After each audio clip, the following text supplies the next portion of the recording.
চঞ্চল, চাপা আজও তোর মাছ ভাজা তুলে রাখতে ভুলে গিয়েছে। সব মাছ ঝাল দিয়ে করে ফেলেছে, একটু কষ্ট করে খেয়ে নে বাবা। এতদিন তো আমার মাছ ভাজা তুলে রাখার দায়িত্ব বড় বৌদির ছিল, চাপার নয়।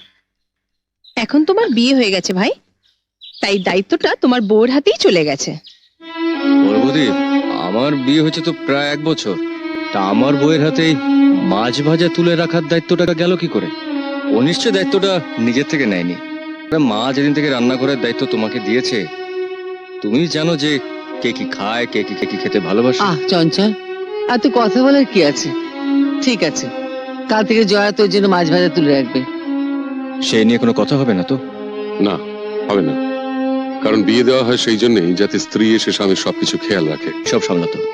তাছাড়া কথাটা তোমার ঠিক হলো না বড় বৌমা।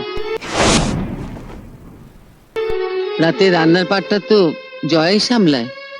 চাপার হাতে হাতে এটা ওটা এগিয়ে দেয়, সেটাকে সামলানো বলে না মা। আর তোমরা বুঝি সকালের রান্না নিজেরাই করো? চঞ্চল, তুই আজ হঠাৎ অনেক কথা বলে ফেললি। নতুন বউয়ের সামনে দাদা বৌদিকে অপমান করছিস। তোর ব্যাপারটা কি বলতো? কারণ নতুন বউয়ের সামনে আমাদের ভাই ভাই তফাৎটা আজকাল খুব বেশি প্রকট হয়ে উঠছে মেজদা। আর জয়ের সামনে আমি খুব ছোট হয়ে যাচ্ছি।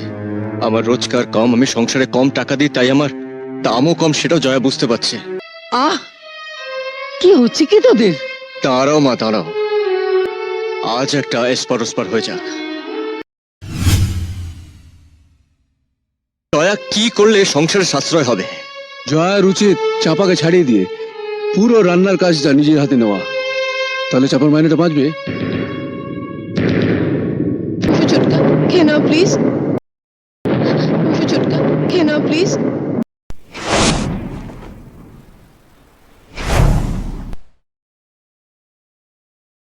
চঞ্চল, মুখের ভাত ফেলে উঠতে নেই, বস খেয়ে নে।